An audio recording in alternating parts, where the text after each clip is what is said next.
Alors voilà, nous sommes encore en direct, on vient de se quitter avec Stéphane de Proactive RH et puis je suis avec Christophe Alfandari. voilà, Christophe Alfandari de la Chambre des métiers d'artisanat. Exactement. Alors nous sommes en direct, on est d'accord, on est en direct, nous ne sommes pas en vidéo, en zoom, on est vraiment en présentiel, on peut rigoler, on peut parler. Bon, très bien. Ça change. Et si on est là, c'est pour parler justement d'emploi, du village des recruteurs. Alors, en quelques mots quand même, pour expliquer à ceux qui nous regardent, à celles et ceux qui nous regardent, la Chambre des métiers et l'artisanat, c'est quoi ? Ah, c'est une bonne question. Donc la Chambre des métiers et de l'artisanat, c'est les représentants des artisans et aussi des entreprises de proximité en général qui interviennent dans l'économie locale. Voilà, donc avec des missions assez variées comme l'enregistrement des entreprises et puis donc des formalités. De l'accompagnement économique pour la création d'entreprises et puis de la formation. Voilà les trois principales missions. J'espère ne pas me tromper puisque je suis assez nouveau dans la Chambre. Je suis arrivé au début du mois de septembre. Alors moi j'ai une question, c'est l'artisanat. Comment va l'artisanat en France ? L'artisanat se porte bien. C'est la première entreprise de France. Elle a, comme toutes les entreprises, et peut-être plus particulièrement l'artisanat, mais non, je crois que toutes les entreprises de France ont une problématique de recrutement et des besoins de main-d'œuvre qui sont assez aigus. Ça dépend effectivement des secteurs, mais de manière globale, on peut dire que un besoin très considérable de recrutement.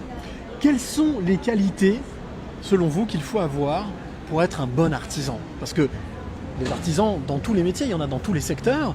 Est-ce qu'il y a des qualités qui sont récurrentes chez l'artisan ? Je pense que la particularité des artisans, c'est d'être très très polyvalent. Alors évidemment, maîtriser son métier, puisque le label d'artisan est un gage de qualité dans la maîtrise d'un métier. Donc ça, c'est une évidence et c'est un fondamental. Mais en revanche, il y a des qualités de relation client, il y a des qualités de gestionnaire, il y a des qualités de manager. En fait, c'est un homme orchestre qui est capable de tout faire s'il veut pouvoir se développer. Alors, vous êtes ici avec nous au salon, au village des recruteurs, 4e édition, je le disais, nous sommes place de la République les amis, donc si vous voulez venir nous rejoindre, vous êtes les bienvenus jusqu'à 17h.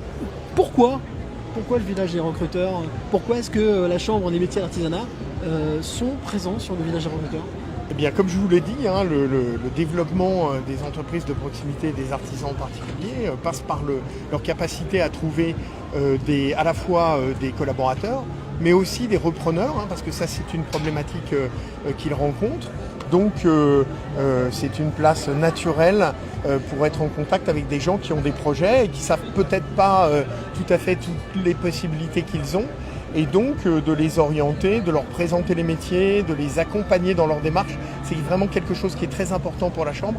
C'est tout l'accompagnement qu'on fait auprès des porteurs de projets pour qu'ils puissent se lancer dans une profession de proximité, l'artisanat. Voilà. Bon, en tout cas, vous l'aurez compris, vous qui nous regardez, qui nous suivez, nous sommes en direct, nous sommes effectivement présents place de la République. Si vous avez envie de vous renseigner sur la création ou la reprise d'une entreprise artisanale, ou les jobs, vous êtes là, ou des jobs, ou des vous avez des jobs. Absolument, ou des jobs, ou de l'alternance, de la formation en alternance pour pouvoir accéder au job. Donc on en a parlé à l'alternance, à le vent en poupe, c'est devenu une voie d'excellence. Absolument, c'est absolument. Il était temps. Vous avez raison. Les Allemands nous ont dévancés depuis de tellement d'années, mais aujourd'hui, tout le monde a pris conscience que grâce à l'alternance, on pouvait accéder au métier beaucoup plus rapidement. Oui. Et donc, voilà, on est aussi ici pour ça, puisque on a sur notre site Fier d'être apprenti plus de 2000 offres en alternance qui ne sont pas pourvues. Donc c'est significatif. Ah oui, oui. 2000 offres. Alors, les 2000 offres qui vont s'ajouter aux 3000 qui sont déjà présentées ici. Alors surtout, n'hésitez pas, si vous avez du temps, vous êtes à Dijon, autour de Dijon, ou un peu plus loin dans l'agglo, eh bien n'hésitez pas, nous sommes là jusqu'à 17h avec plus d'une 60aine d'exposants. Et la dernière édition avait accueilli plus de 3000 visiteurs. Donc il faut battre le record les amis. On vous donne rendez-vous, nous sommes allés en direct jusqu'à 17h. Rejoignez-nous place de la République pour cette 4e édition. Merci à vous. Merci à vous aussi. Et on se retrouve dans quelques instants pour une nouvelle rencontre et bien un nouveau visage de l'emploi, une nouvelle action, un nouveau professionnel qui est là pour vous proposer du job. À tout de suite.